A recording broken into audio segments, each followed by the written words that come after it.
শীত হোক বা গরম, যারা খেতে ভালোবাসেন তারা বছরের যে কোনো সময় যে কোনো খাবার খেতেই ভালোবাসেন। আর খাদ্যপ্রিয় মানুষ তো কি বলবো, সব সময় একটু স্পাইসি খেতে প্রচণ্ডই ভালোবাসে। তো আজকে একদম অনুষ্ঠান বাড়ির যেরকম স্বাদ হয় সেই স্বাদের রেসিপি বানিয়ে ফেলেছিলাম। চিংড়ি মাছটা একটু ছোট ছিল, তাতে কিন্তু স্বাদের কোনো কমতি হয়নি। তো চলুন কিভাবে বানালে এঁচোড় চিংড়িটা একদম বিয়েবাড়ির মতো খেতে হবে, তো সেটাই আপনাদের সঙ্গে শেয়ার করে নেব। ভিডিওটা শুরু করা যাক। ফুডি দেবযানী চ্যানেলে আপনাদের সবাইকে স্বাগত জানিয়ে আজকের রেসিপিটা শুরু করছি।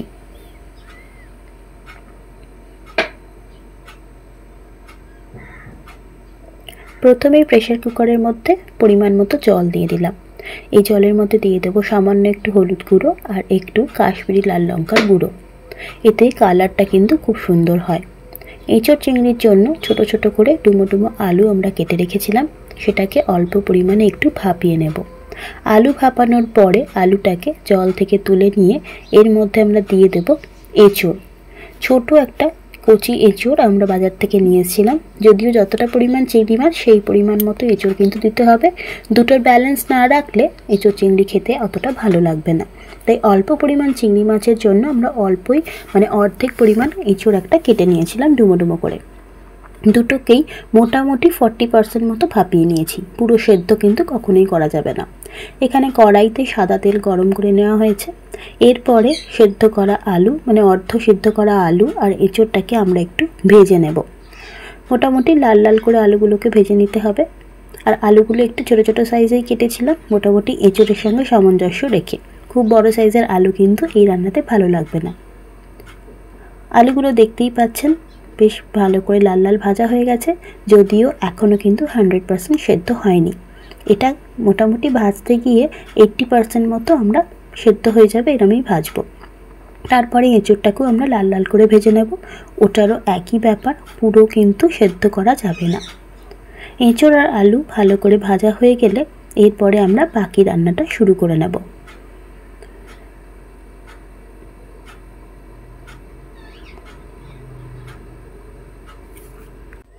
দেখুন এঁচোড়টাকেও আমরা ভেজে তুলে নিয়েছি।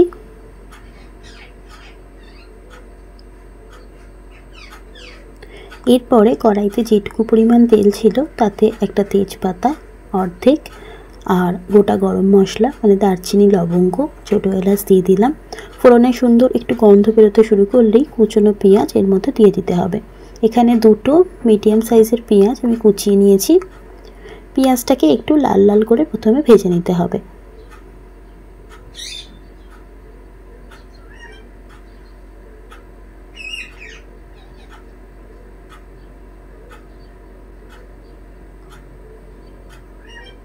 পেঁয়াজের কালারটা যখন চেঞ্জ হতে শুরু করবে, ঠিক যেমন দেখা যাচ্ছে লাল লাল হয়ে এসছে, এই সময় আদা রসুনের পেস্ট 1 টেবিল চামচ বড় চামচের 1 চামচ আমরা দিয়ে দিলাম। আদা রসুনটাকেও পেঁয়াজের সঙ্গে একটু ভেজে নিতে হবে, কাঁচা গন্ধটা যাতে কেটে যায়।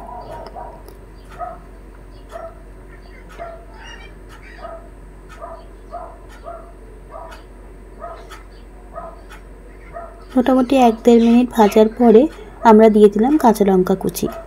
ঝালের পরিমাণ আপনারা যে যা স্বাদ মতো অ্যাড করবেন, কারণ আমরা একটু স্পাইসি একটু ঝাল ঝাল করতে চেয়েছিলাম, সেই জন্য কাঁচা লঙ্কাটা একটু বেশি পরিমাণেই দিয়েছি। যদি মনে হয় ঝাল কম খাবেন সেক্ষেত্রে কাঁচা লঙ্কাটা স্কিপও করতে পারেন বা অল্পও দিতে পারেন। মোটামুটি 4টি উপকরণ ভালো করে ভাজা হয়ে গেলে আমরা এর মধ্যে দিয়ে দিচ্ছি টমেটো কুচি। 3টে একদম ছোটো সাইজের টমেটোকে আমি কুচিয়ে নিয়েছি। টমেটো কুচির বদলে আপনারা কিন্তু টমেটোটাকে মিক্সির বাটিতে একবার পেস্টও করে নিতে পারেন, যেটা আপনাদের সুবিধে হবে। স্বাদ কিন্তু একই থাকবে। টমেটোটাকেও একটু নাড়াচাড়া করে নিলাম পেঁয়াজের সঙ্গে। আর এর মধ্যে মা দিয়ে দিল বেশ খানিকটা নুন, তাতে তরকারিটার স্বাদেও হবে, আবার টমেটোটা খুব তাড়াতাড়ি সেদ্ধও হয়ে যাবে, গলে যাবে। তারপরে ভালো করে এটাকে কষানো হচ্ছে, টমেটো পেঁয়াজ আদা রসুন আর লঙ্কাকে। এরপর আমরা একে একে গুঁড়ো মশলা অ্যাড করব। হলুদ গুঁড়ো, ধনে গুঁড়ো, জিরে গুঁড়ো। ভালো করে আবারও খানিকটা কষিয়ে নিতে হবে টমেটোটাকে। আর সুন্দর একটা রং যাতে আসে তাই জন্য আমরা কাশ্মীরি লাল লঙ্কার গুঁড়ো দিয়ে দিলাম। আমরা ঝাল লঙ্কার গুঁড়ো কিন্তু এখানে আর অ্যাড করিনি, যেহেতু কাঁচা লঙ্কা কুচি দিয়েছি। ভালো করে টমেটোটাকে এবার কষাতে থাকতে হবে যতক্ষণ না পর্যন্ত এটা থেকে সুন্দর একটা তেল রিলিজ করে। নুন দেবার জন্য টমেটো কিন্তু খুব সহজেই তাড়াতাড়ি গলে গেছে। এরপরে আমরা এর মধ্যে দিয়ে দিচ্ছি চিংড়ি মাছ। আমরা চিংড়ি মাছটাকে কিন্তু আগে থেকে ভাজলাম না।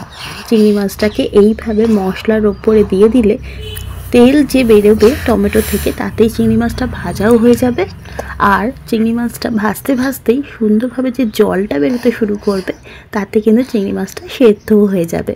দুটো কাজ একেবারেই আমাদের হয়ে যাবে, আর এতে রান্নার স্বাদটা দুর্দান্ত হয়। এই রেসিপিটা ট্রাই করে আমাকে জানাবেন যে বাড়িতে বানানো এই এঁচোড় চিংড়ির স্বাদটা একদম অনুষ্ঠান বাড়ির মতন হলো কিনা। দেখুন সুন্দরভাবে তেলটাও রিলিজ করছে, আর চিংড়ি মাছ থেকে কিন্তু জল ছাড়তেও শুরু করেছে। চিংড়ি মাছটা কিন্তু সেদ্ধ হয়ে যাচ্ছে, সুন্দর দেখতে লাগছে মশলার সাথে চিংড়ি মাছটাকে। ভালো মতো কষিয়ে নেবার পরে এরপরে ভেজে রাখা আলু আর এঁচোড়টাকে আমরা এর মধ্যে দিয়ে দেব। তারপরে সব কিছুকে আবারও খানিকক্ষণ ধরে কষিয়ে নিতে হবে। আমরা কিন্তু কোনো রকম জল অ্যাড করছি না এখনও অবধি। মশলা কষানোর সময়ও আমরা জল অ্যাড করিনি, এখন আলু চিংড়ি এঁচোড় কষানোর সময়ও আমরা জল অ্যাড করব না। এইভাবেই কিন্তু রান্নাটা আমরা কন্টিনিউ করব। ঠিক কখন জলটা দিলে রান্নাটা ভালো হবে সেটাও আমরা দেখিয়ে দিচ্ছি। দেখুন সুন্দরভাবে সব কিছুকে কষানো হয়ে গেছে। এরপরে আমরা দিয়ে দিলাম সামান্য পরিমাণ চিনি, যাতে স্বাদটা ব্যালেন্স হয়। রান্নাটা খেতে এতটাই অপূর্ব হয় যে যে কোনো দিন কিন্তু বানিয়ে নিতে ইচ্ছে করবে। চিংড়ি মাছ ছোটো হোক বা বড়, তাতে কিন্তু স্বাদের কোনো রকম হেরফের হবে না। সুন্দরভাবে দেখতেই পাচ্ছেন কষানো আমাদের প্রায় শেষের দিকে। এরপরে আমরা রান্নাটার গ্রেভির জন্য আর বাকি যে আলু আর এঁচোড় সেদ্ধ হতে বাকি ছিল সেটাকেও আমরা কমপ্লিট করব। তার আগে আমরা দিয়ে দিলাম একটু ভাজা মশলা। ভাজা মশলাটা আগে থেকে আমরা তৈরি করে রেখেছিলাম। শুকনো লঙ্কা, গোটা ধনে, গোটা জিরে আর কিছুটা গোলমরিচকে শুকনো তাওয়ায়, গরম তাওয়ায় একটুখানি টেলে নিয়ে তারপরে আমরা গুঁড়ো করে রেখেছি। এই ভাজা মশলাটা দিলে কিন্তু রান্নার স্বাদটাই একদম পাল্টে যায়। ভাজা মশলাটা দিয়ে আবার খানিকটা কষিয়ে নেবার পরে তো দিয়ে দেওয়া হলো পরিমাণ মতো জল। তবে কোনোভাবেই কিন্তু ঝোল ঝোল রান্নাটা হবে না, একটু গা মাখা হয় গ্রেভিটা, তাই জন্য আমরা এখানে 1.5 কাপ পরিমাণে জল দিয়েছি। আপনাদের যতটা পরিমাণে এঁচোড় আলু থাকবে সেই মতো জল এখানে অ্যাড করবেন। দেখুন জলের মধ্যে এবার সব কিছুকে ভালো করে মিশিয়ে দিয়ে এবার এটাকে আরও খানিকক্ষণ ফুটিয়ে নেবে। ঠিক যখন ওপর থেকে এইভাবে তেলটা ভেসে উঠবে তখন এখানে দিয়ে দেওয়া হলো গরম মশলার গুঁড়ো আর সামান্য একটু ঘি। ব্যাস, গ্যাসের ফ্লেম অফ করে দিয়ে স্ট্যান্ডিং টাইমে মোটামুটি 15 থেকে 20 মিনিট রেখে দিলেই আমাদের অনুষ্ঠান বাড়ির স্টাইলে বানানো এঁচোড় চিংড়ি একদম রেডি। রেসিপি ভালো লাগলে লাইক কমেন্ট শেয়ার করার অনুরোধ রইল। যারা আমার চ্যানেলে নতুন বন্ধু আজকে প্রথম ইউটিউব থেকে ভিডিওটা দেখছো অবশ্যই চ্যানেলটাকে সাবস্ক্রাইব করে রেখো, আর ফেসবুক পেজ থেকে দেখে থাকলে পেজটাকে ফলো করে দিও। আজকের মতো চলি বন্ধুরা, আবারও আসবো খুব তাড়াতাড়ি কোনো নতুন বা পুরনো রেসিপি নিয়ে। টাটা।